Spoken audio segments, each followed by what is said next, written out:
मंदिर छोड़कर भागे जा रहे हैं। आखिर 56 भोग में ऐसी क्या कमी रह गई? जानने के लिए सुनिए ये अद्भुत कथा। जगन्नाथपुरी के पावन धाम में कर्माबाई नाम की एक वृद्ध महिला रहती थी।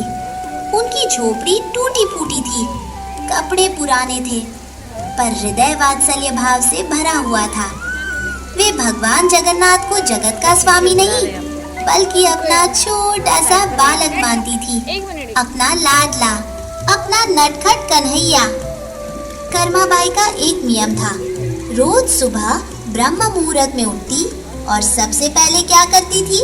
ना स्नान, ना पूजा, ना घंटी, ना शंख, सीधे चूल्हे पर बैठ जाती और बड़े ही प्रेम से अपने लाडले के लिए बाजरे की खिचड़ी बनाती।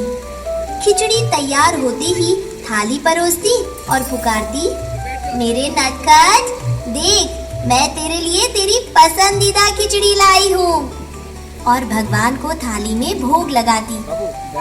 अब ये देखिए जगन्नाथ जी की लीला। थोड़ी ही देर में भगवान खिचड़ी खा लेते और थाली एकदम साफ हो जाती। चमचम चमकती थाली। कर्माबाई मुस्कुरा देती। आहा, मेरे लाला को बहुत भूख लगी थी। और एक दिन तो ऐसा हुआ कि भगवान जगन्नाथ ने बालक का रूप धारण कर कर्माबाई के घर दरवाजे पर दस्तक दी।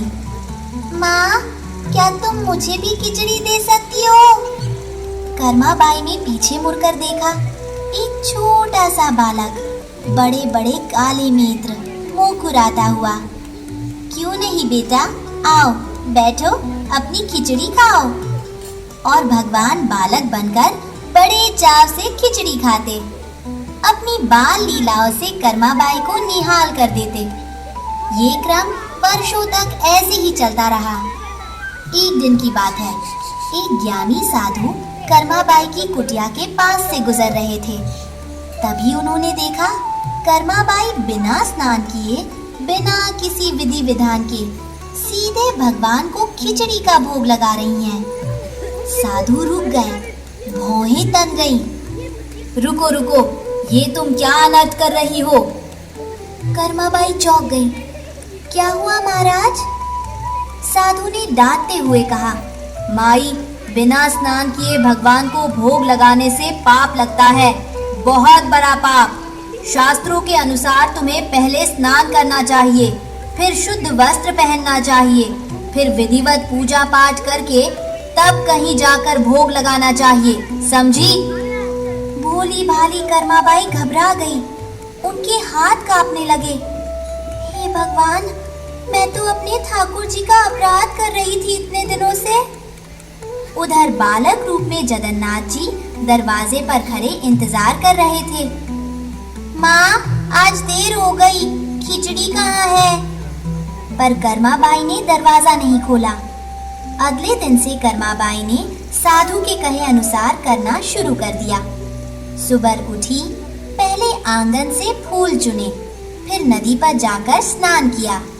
लौटी तो तुलसी जी को जल चढ़ाया, फिर घंटा बजाया, फिर मंत्र पढ़े, फिर आरती की, फिर जाकर चूल्हे पर बैठी। इन सब में घंटा बरस समय बीत गया और खिचड़ी बनने में देर हो गई। उधर बाल रूप में भगवान जगन्नाथ कुटिया के बाहर बैठे थे, छोटे छोटे हाथों से पेट पकड़े, भूख से व्याकुल। माँ, माँ, मुझे बहुत भूख लगी है, खिचड़ी कब देगी? लेकिन कर्माबाई तो अभी पूजा में व्यस्त थी। आखिरकार बहुत देर बाद जब भोग तैयार हुआ तो भगवान ने देखा, अरे मंदिर की कपाट खुलने का समय हो गया, अभी तो भक्त आने वाले हैं। तो जगन्नाथ जी ने जल्दी जल्दी खिचड़ी खाई, इतनी जल्दी कि मुंह धोने का भी समय नहीं मिला, पानी पीने का भी समय नहीं मिला, और भागकर सीधे मंदिर पहुंच गए। उस दिन जब मंदिर के मुख्य पुजारी ने गर्भगृह के कपाट खोले तो देखकर हैरान रह गए। अरे ये क्या?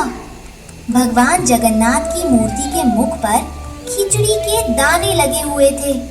पुजारी सोचने लगे, हमने तो अभी भोग लगाया ही नहीं, फिर प्रभु के मुख पर ये खिचड़ी कहाँ से आई?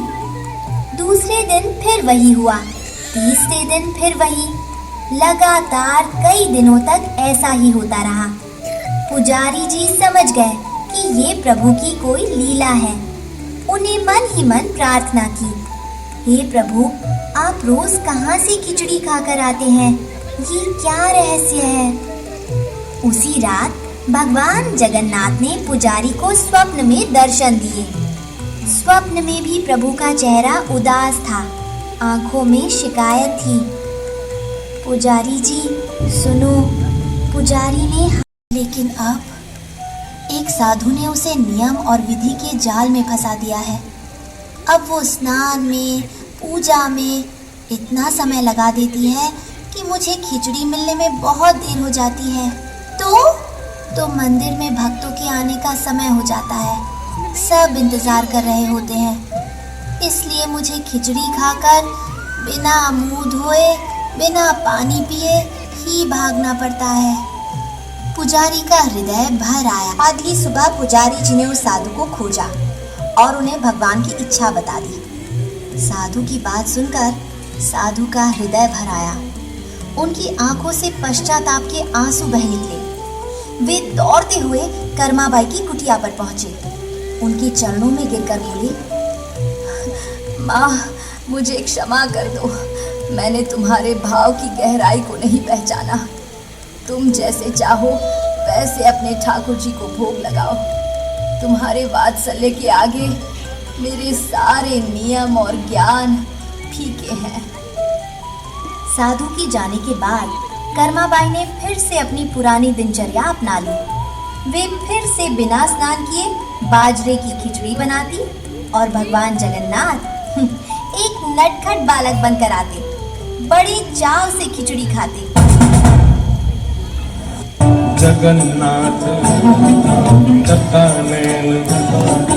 लीला चलवारे, तू न संभाले तो हमें कौन संभाले? तू न संभाले तो हमें कौन संभाले? ओ मेरी नैया है अब तो तेरे